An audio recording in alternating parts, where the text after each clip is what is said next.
السلام علیکم ګرانو دوستانو، امیدوارم چې ټول به روغ جوړ یاستئ. ملګرو، په نن ویډیو کې به زه تاسو ته د افغانستان او د پاکستان څخه کوم راتلونکی سیریز ترسره کیدونکی ده، چې په دغه کې به افغانستان له پاکستان سره 3 شل ورځې لوبې ترسره کوي او 3 به 50 ورځې لوبې ترسره کوي. حالانکه دغه سیریز ته خو فلحال لږ غوندې وخت پاتې ده، 2 که 2.5 میاشتې ټایم ورته پاتې ده. خو په دغلته که موږ وګورو، زه به تاسو ته بهترینه 11 لوبغاړي وښیم. ځکه اوس که موږ وګورو، اصغر افغان خو کپټنسي نه مخوا سوی ده. نو ما یو څو داسې لوبغاړي کتلي دي چې د ما په نظر باندې بهترینه لوبډله جوړیږي اوس، خاص کر دغه شلوریزه سکواډ په هکله به زه تاسو ته وایم. شلوریزې لوبې ځکه مهمې دي، ځکه بیا په همدغه کال کې T20 ورلډ کپ هم ترسره کیدونکي دی. نو باید د افغانستان کرکټ بورډ یا دغه د افغانستان سلیکټران چې کوم دي شلوریزې لوبې په ذهن کې ونیسي، د شلوریزو لوبو لپاره بهترینه ټیم جوړ کړي. خیر 50 ورځې هم مهمې لوبې دي، ځکه هغې نه بیا ډایرکټ کوالیفای کولی شي. خو 50 ورځې ورلډ کپ که موږ وګورو کال 2023 کې ده، د همدغه کار کې یعنې شلوریزې لوبې ډېرې زیاتې افغانستان باید ترسره کړي چې دغه T20 ورلډ کپ په همدغه کار کې هم ترسره کېږي. بیا که خیر کال 2022 کې هم ترسره کیدونکی ده. نو دغلته به زه تاسو ته بعضې لوبغاړي وښیم چې ما په نظر باندې باید دغه لوبغاړي دغه شلوریزه سکواډ کې واخلي. ډېر خطرناکه لوبډله جوړېدلی شي. په دغه لوبډله باندې افغانستان کولی شي چې ورلډ کپ کې یعنې ډېرې زیاتې لوبې وګټي. نو راځم زه تاسو ته دغه لوبغاړي ښیم. د ما په نظر باندې اوپنر ته باید دوی شهزاد محمدي او رحمان الله ګوربز، دغه دواړه باید اوپنران کې په شلوریزه لوبه کې. دې نه علاوه شهزاد خو که موږ وګورو دوی فټنس هم سم نه ده، خو بیا هم شهزاد که هر رقم یعنې هیټر د ګوره تا ته شهزاد کولی شي که چېرته 3 لوبې تا ته 1 لوبه ځان ته شهزاد درته ګټلی شي. خو په شرط کې د ده فټنس ښیي او د ده فورم ښیي. دغه دواړه شرطونه باید شهزاد کې، که چېرته یې فټنس ښه او فورم یې ښه نو شهزاد دې راولي، که نه ابراهیم زدران دې دوی راولي. اوپنر ته اول شهزاد باید، شهزاد او رحمان الله ګوربز. که شهزاد انفټ صحیح نه و، انفټ یا صحیح لوبه یې نسه کول، هغه په ځای ابراهیم زدران باید راولي. بیا مې ابراهیم زدران سره عثمان غني باید دوی سکواډ کې واخلي. حالانکه عثمان غني لږ سلو ده، خو دلته موږ سره بل اوپنر نشته ده. نو دغلته به شهزاد محمدي، رحمان الله ګوربز به اوپنران. ون ډاون پوزیشن باندې باید دوی درویش رسولي راولي. درویش رسولي به تاسو به پیژنئ، ډېر زبردسته لوبغاړی ده. خاص خبره د ده دا ده چې دا سلو بیټینګ هم کولی شي او تیزه لوبه هم کولی شي. غټ غټ شاټونه هم وهلی شي او ګیپ کې سنګلې او ډبلې هم اخیستلی شي. ځکه دغلته ون ډاون پوزیشن کې همدغسې لوبغاړي ضرورت دي چې هماغه حساب سره دی ولوبېږي. یعنې هماغه کوم ټیم چې ورته ضرورت دي، که تیزه لوبې ته ضرورت دي تیز هم کولی شي، سلو لوبه هم کولی شي. نو ون ډاون پوزیشن کې درویش رسولي، 2 ډاون پوزیشن کې نجیب زدران هم د شلوریزو لوبو لپاره یو بهترینه لوبغاړی ده او دی همیشه وایي چې ما باید لږ مخکې راوباسي. نو دغلته به نجیب زدران باید دوی 2 ډاون پوزیشن باندې راوباسي. دغسې 4م پوزیشن باندې به یعنې 2 ډاون پوزیشن باندې به نجیب زدران سي. بیا دغلته 5م پوزیشن باندې که موږ وګورو، دغلته بیا دوی کولی شي چې شاهد الله کمال یا یو بل ښه لوبغاړی دوی وګوري داخل کې د افغانستان.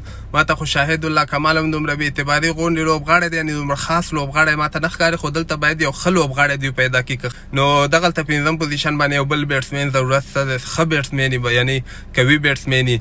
نو 6م پوزیشن باندې به محمد نبي سي. محمد نبی یعنی بولینګ هم کولی شي، بیټینګ هم کولی شي. 1 پوزیشن باندې به رشید خان سي افغانستان لپاره، یعنی دی خو د خو ټیم کې هسې هم جوړېږي، یعنی بولر هم ده او هیټینګ هم لاندې کولی شي. 8م پوزیشن باندې به دغلته که موږ وګورو کریم جنت به سي. کریم جنت بیټسمین هم ده، بولر هم ده. او 9م پوزیشن باندې به عظمت الله عمرزی سي. نو عظمت الله عمرزی هم اراونډر د بولینګ هم کولی شي او بیټینګ هم کولی شي. څومره زیات اراونډران سي په دغه شلوریزه لوبه کې هغه ګټور ثابته کېږي لاندې کې، ځکه بیا تا ته هر یو لوبغاړی بیټسمین وي، یعنې هیټینګ هم کولی شي. دغسې قوي هیټران غوندې لوبغاړي لکه کریم جنت یا عظمت الله عمرزی یا نبي غوندې دغسې. نو 9م پوزیشن باندې به عظمت الله عمرزی سي. 10م پوزیشن باندې به دغلته بیا که خیر مجیب زدران سي.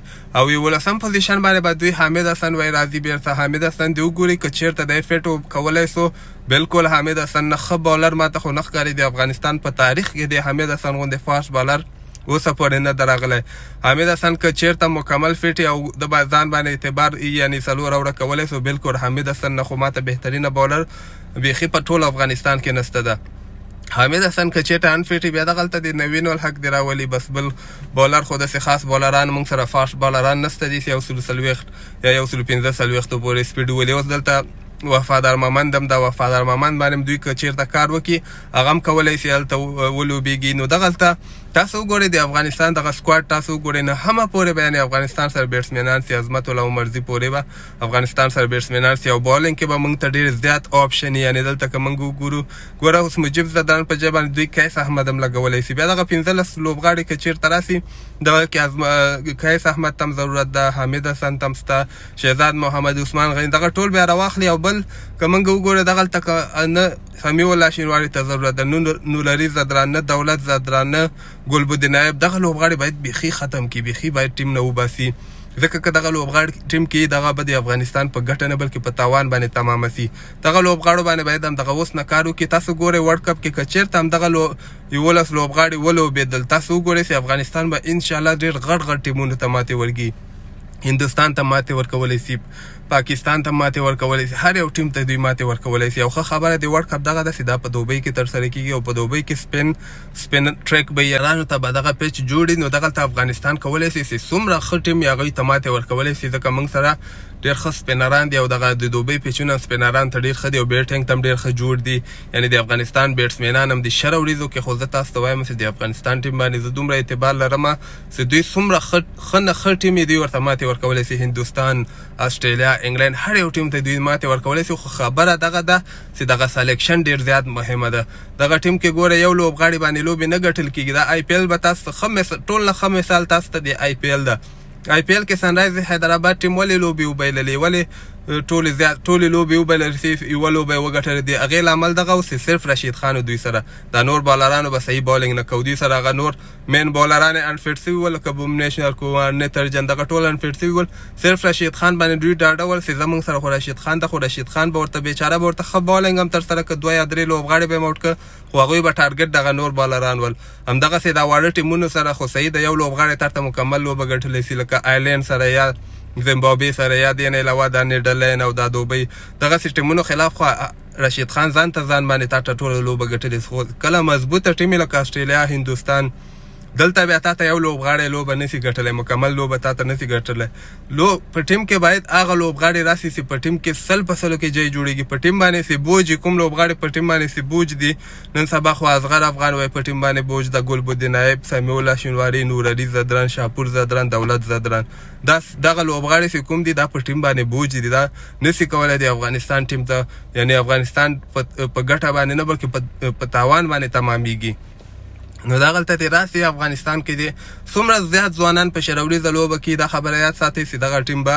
که خیري لوبې به هم ګټي او غټ ټیمونو ته به دوی انشاءالله تعالی ماتې ورکوي نو دغه د ما لوبغاړي ول د ما په نظر باندې خو ماته دغه نه بهترینه لوبغاړي نه ښکاري دغه د افغانستان په شل اوریزه فارمیټ کې او که 15 لوبغاړو ته خبره واوړي بیا هلته موږ سره نور هم د قیس احمد د موږ سره شرف الدین اشرف د ورسره دې نه علاوه دغه بعضې نور لوبغاړي د فاش بالرانو کې وفادار محمد ضیاء الرحمن شریفي هغه 15 لوبغاړو کې او دغه د شل اوریزو لوبه سکواډ ده او که خیر د پاکستان سره دغه لوبې د موږ لپاره یو ډېر ښه پریکټیس هم ده د ورلډ کپ نه مخکې به موږ ته د خپل د ټیم اندازه هم ولګېږي چې د موږ ټیم څومره لیاقت لري دغه لوبې که چېرته ترسره سي او امیدونه خو ډېر دي او پاکستان او افغانستان کرکټ بورډونو هم خبرې ډېرې ښې روانې کړي دي هغوی وایي دغه سیریز باید من ترسره کړي نو دغه سیریز د موږ لپاره ډېر ښه پریکټیس ده چې ورلډ کپ کې د موږ ته به اندازه ولګېږي چې د موږ ټیم ورلډ کپ کې کولی سي دوی غټ ټیمونو ته ماتې ورکړي نو که خیر دغه سیریز نه وروسته به هر شی تاسو ته واضحه سي د حشمت الله شاعري کیپټنسي به موږ ته واضحه سي او دغه لوبغاړي به موږ ته واضحه سي تاسو د دې په هکله باندې څه نظر لرئ خپل نظر لاندې ما سره په کمنټ کې حتما شریک کړئ او د کرکټ تازه خبرو لپاره تاسو دغه چینل هم در سره سبسکرایب کولی سئ او نور ښه وخت ولرئ الله پامان